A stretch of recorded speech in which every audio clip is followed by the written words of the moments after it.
So today, I'm doing something that I've been working on for a little while, and it's a solar arch, essentially. So I'll show you here some of the design features, problems, kind of proposals that I'm making. So here's the state of things as they are. A few things have been painted. That's what I've been working on mostly, and I'll do another video about that. It's about these windows. But now I've got to start planning ahead for the cockpit. The cockpit really needs to be painted and finished off. I've done a little bit of finishing work, but the big deal for me, I think the key here is to get some electricity. I may be crazy, but I want about 200 watts of solar. That's two solar panels, 200 watt solar panels. And each solar panel is about something like 21 inches wide, 41 inches long. And I've looked at all different ways to put them up, and I'm real curious about everybody's different solutions to this. One of the standard things is put a solar panel. Sometimes people put a flexible or a firm panel up there on the top of the pop top. That could work.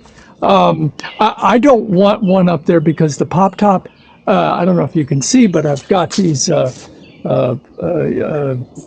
gas struts, and that makes the pop top real easy to come up and come down. This is really important to me, is that it's easy to go up and go down. And if I put the weight of a panel up there, I would have to get a heavier strut. Plus, I actually work on the pop top. The pop top is what I stand on when I'm doing the whole mast raising. It's my platform, and I built that expressly to take a lot of weight and stress. It's carbon fiber sandwiched, polypropylene honeycomb sandwiched between carbon fiber, heavy carbon fiber, like 12, I think it was 12 ounce, 12K or 17K, 17 ounce, I don't know, I get the K's in the R. Anyways, so I want to do it there. And there are some people that put, I'm really interested in people that put their solar out here on the wings. Even some people do them right here, maybe. Problem is that I'm just imagining a scenario, when you're traveling or you're parked, and of course your wings are closed, your beams are closed, and then your solar, of course, is really not working at all because it's perpendicular to the sun. And so the idea is, what about a solar system that is charging, especially important after you've sailed and maybe you're in a parking lot or something like that. So the only solution I can come up with is, your standard solution. But it solves another problem, which is because I'm on the Chesapeake and the sun is really brutal. And I'm old and I need sun protection. I need a bimini anyways. So I also have another need, which is mast support, because my mast raising system relies on this, mast crutch, as all do. And so I've got to make something also simply to be receiving the mast as a crutch. So it's a little complicated. I can show maybe some pictures, but this mast crutch, although it works fine, isn't going to work for what I need, because I want to make this arch, right, that it's going to be located a little differently. It's going to be located here. But anyways, it'll go up and it'll come down about the same height.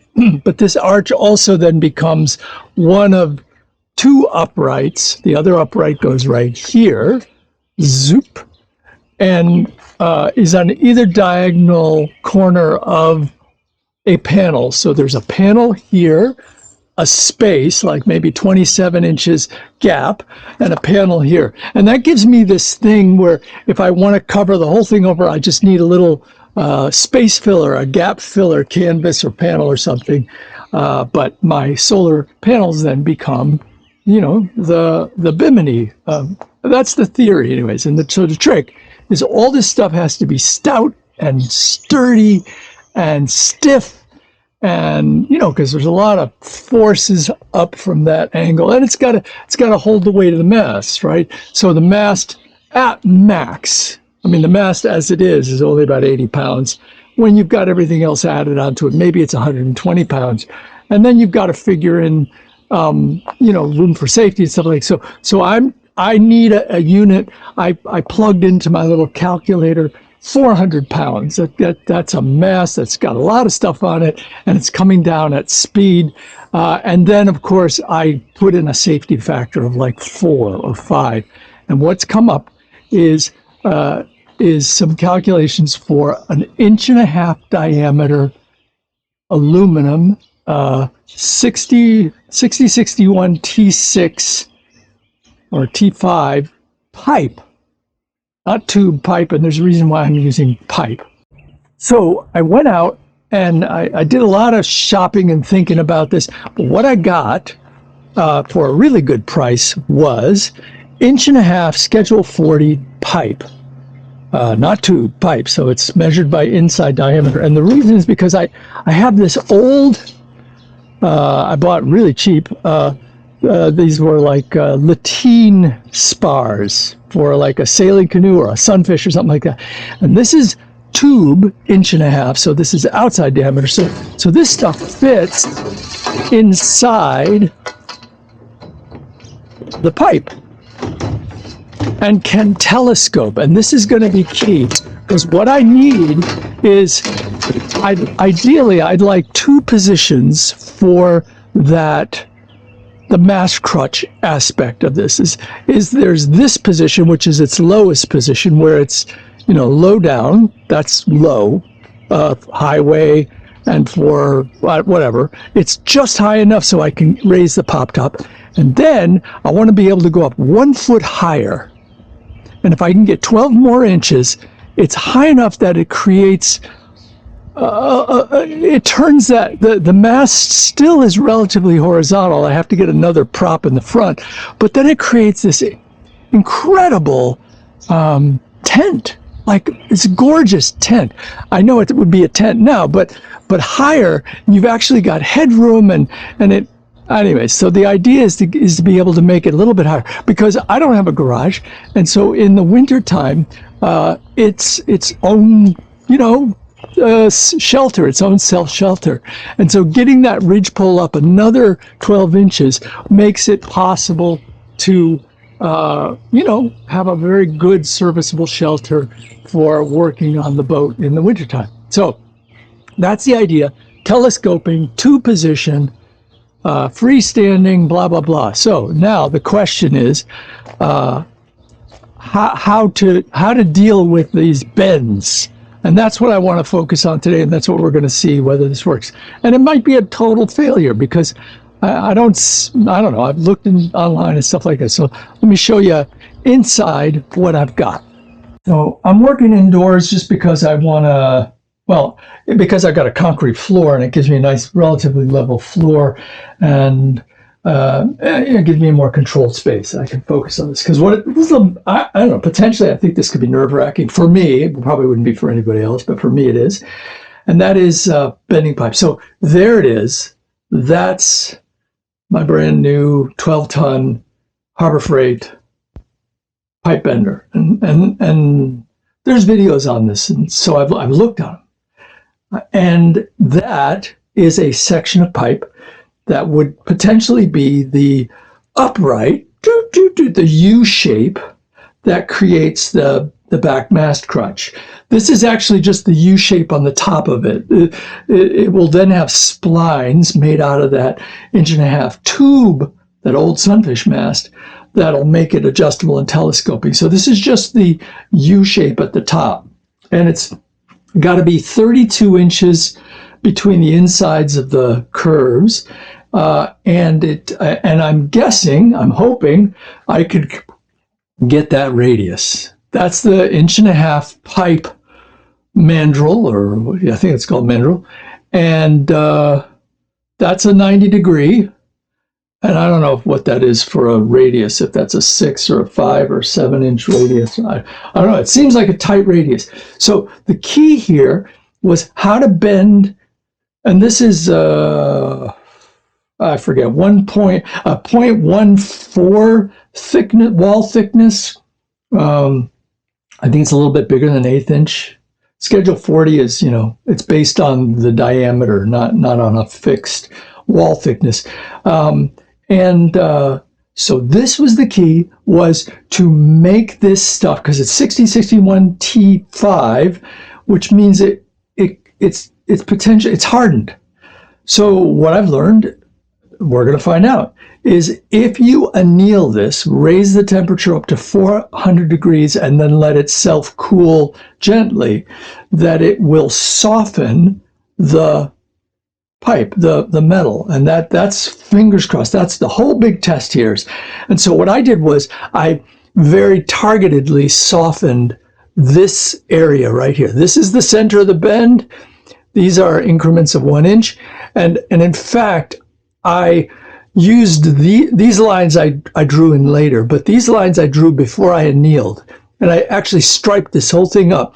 And then I torched it with MAP gas until all of that ink magic marker disappeared, which supposedly means you're up around 400 degrees. And I use these as kind of like safeties, because I don't want to anneal this portion of the pipe, and I don't want to anneal this portion. I just want to anneal where the bend is happening, because I don't want to soften this whole thing up. Anyways, that's what I've done. And what we're going to do is now find out if I can bend this. Now we're going to use this method where I pack it with sand, where I incrementally bend it. So I will bend it a little bit here, here, here, here, here. That's what these inch markers are for. So we bend it evenly across. Might even look to see if I can get some kind of, I don't know, little piece of shim to protect from divoting the pipe on the rollers. So I don't know. The whole thing is, I mean, who knows? So for this next step, what I've done is, one of the secrets is pack the pipe full of sand, and that might prevent it from crimping, kinking. So what I've done was duct tape one end, and then one end is open, and then what I'm going to do is I'm going to fill it with some sand. It's just plain old, play sand. A little damp from being outdoors, but it's okay. And then this just goes, oops, see, just loads in there.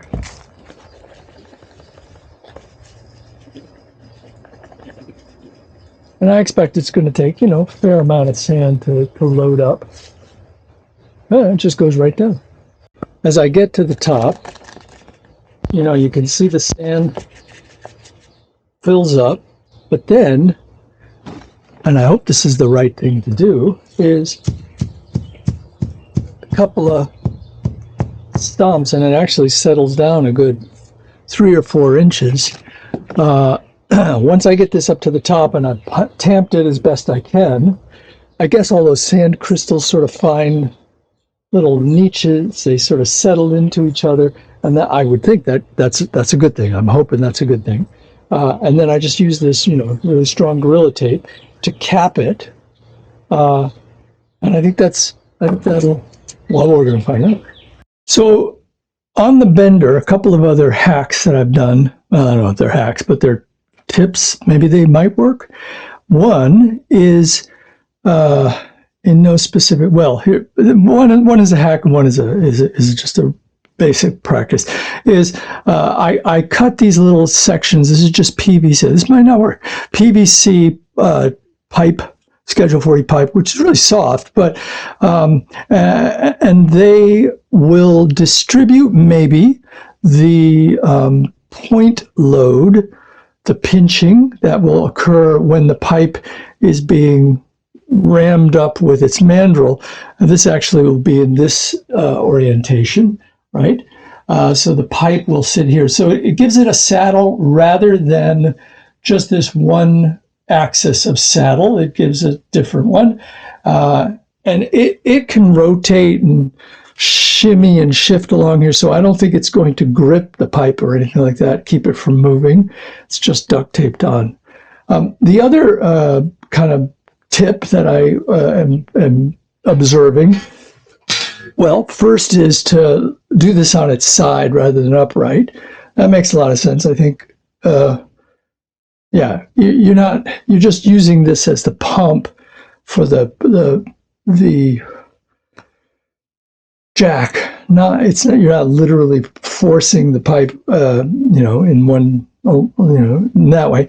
And the other thing is to make sure that this thing is really level on both axes, right? So we're level this way, and we're level this way.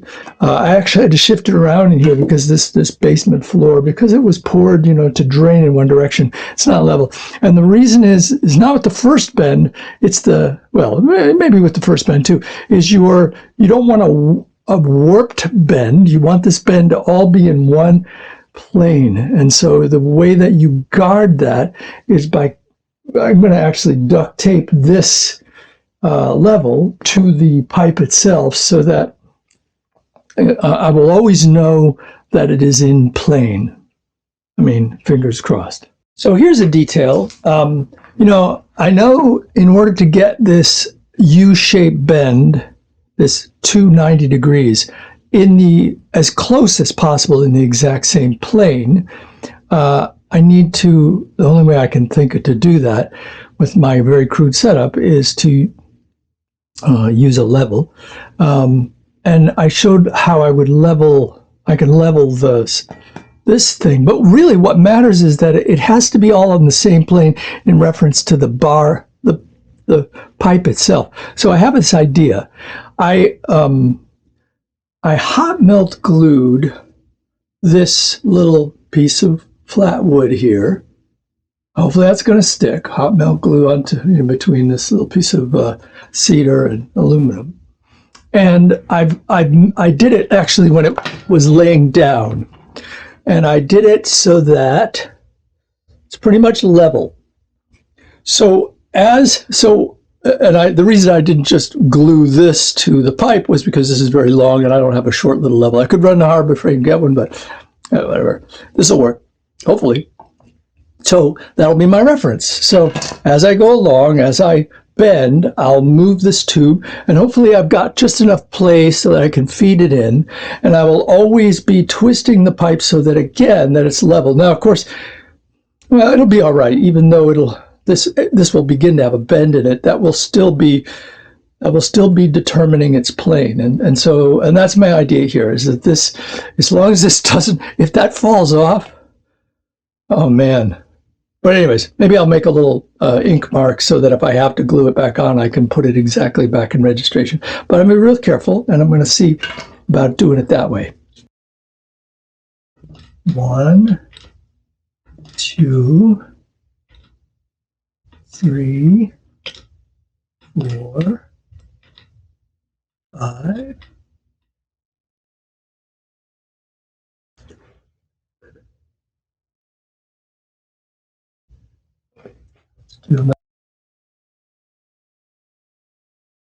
That's 10.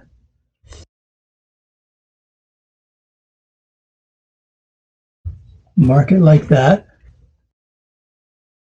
One direction or the other. All right, well, there's some spring back, which was to be. So now by doing that motion, of course, I've knocked it off. Yeah, so this is going to be the fiddly part, is getting this, going through this cycle again and again and again. All right, so after about, I would guess about 30 minutes, could be 40 minutes of incremental bending across those 10-inch lines. Geez, I overdid it.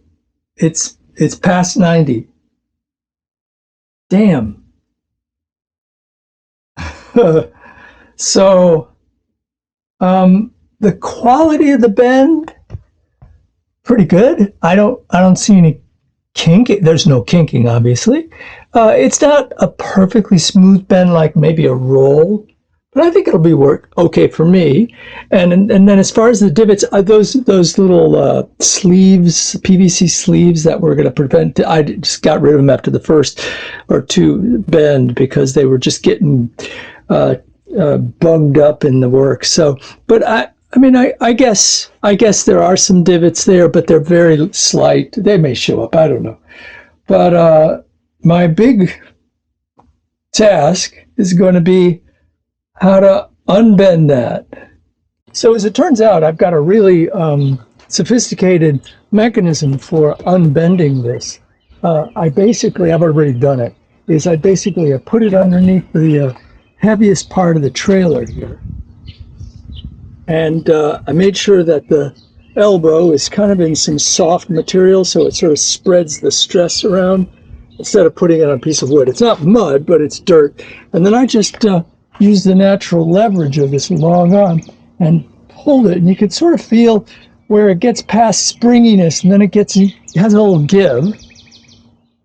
I sort of didn't know about that until I did it a bunch of times and then I felt it. And then I put the square down here on the ground and I squared it up. And lo and behold, I got myself a reasonably good right angle. Now, of course, the tricky part, the next part, which is really tricky here, has to do with, this might be the hardest part yet. So this arch, ideally it goes like this, right? And I've got to make that elbow, which is right about where that glue part, a little bit past where the glued thing is.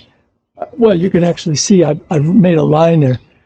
That elbow wants to come down so that I don't want it to be too far apart. I don't have to be precise, but I'd like to be within, it's like supposed to be 32 to 34 inches. So if it's too narrow, that won't be good because I won't, if it's too small a distance. So anyways, I'm going to look at this, analyze this elbow and see, so how much of a radius does it actually have?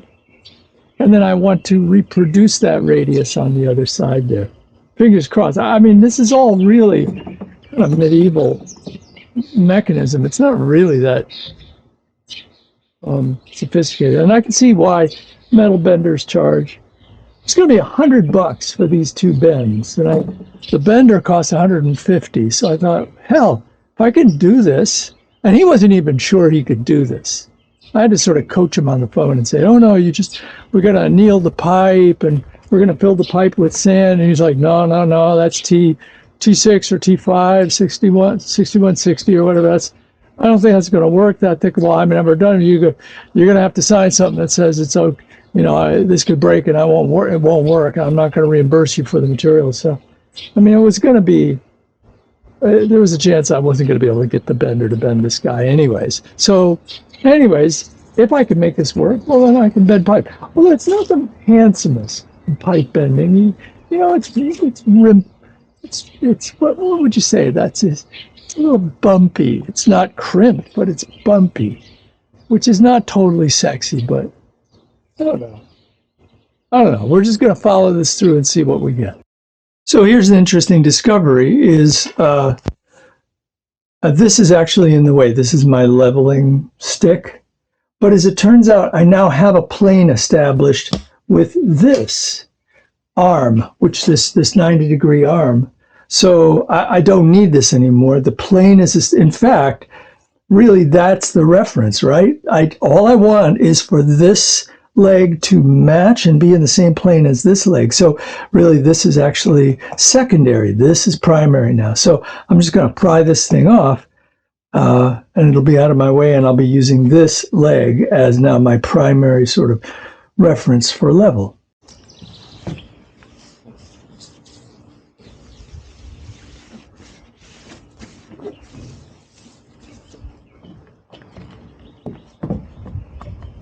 So there's the basic arch, and I've taken down the other mass crutch, and I wiped it off real quickly with some acetone. I mean, as you can see up close, it's not perfect. It's not the sexiest thing. You can see these little divots. Those are the divots they talk about, and they are on either side of the curve.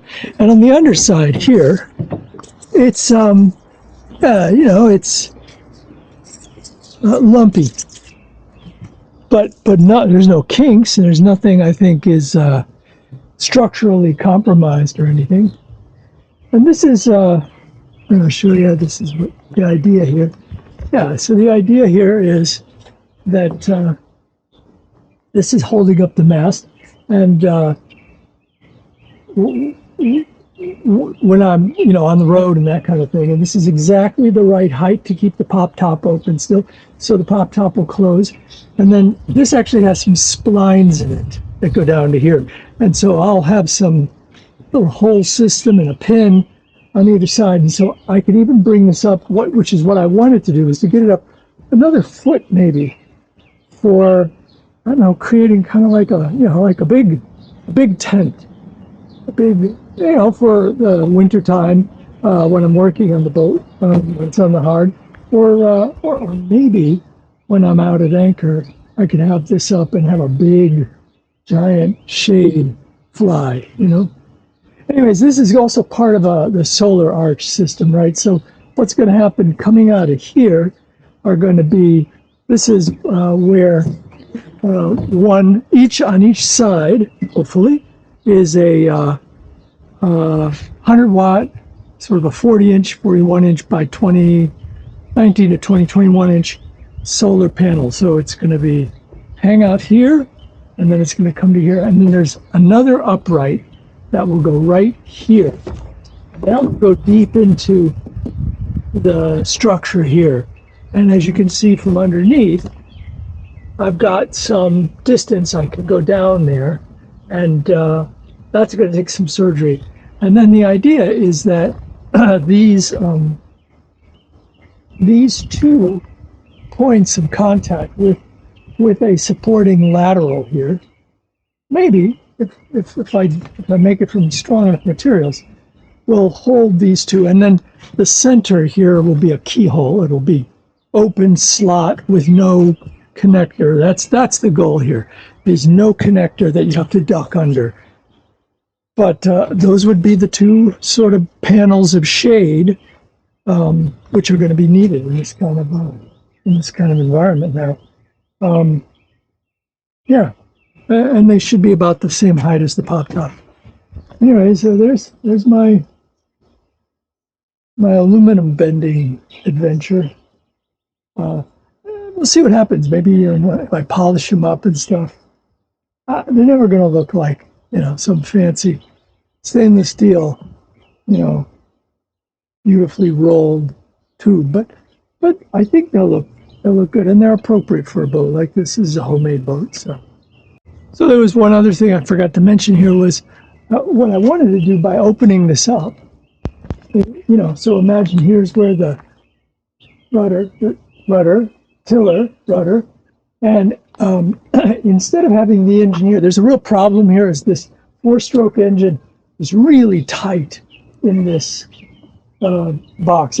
I think it might have been that the Inferior design made this design, back in the 90s or earlier. Maybe it could have been the 70s or something, when it was all 2-strokes, or mostly 2-strokes, or all 2-strokes, and I guess they're much smaller engines. And so the problem is that with the 4-stroke 6 horsepower sail, whatever it's called, sail drive. It's not really a sail drive, but anyway, sail thing, Sail Pro. You can't turn the engine left or right, which I guess is fine, right? You can just turn, the engine's just fixed and you go forward. Although I've heard you can get some really great maneuverability in tight docking situations if your engine is, can really turn an arc kind of thing. So my idea is to instead put an engine mount, one of those outboard engine mounts that lower the engine down and raise the engine up. I bought one. I'm going to try it out. And mount it on this side. And so here's the rudder. Here's the engine. And that leaves this, which I really want, because it's a trailerable boat. I'm going in and out when it's on the hard a lot.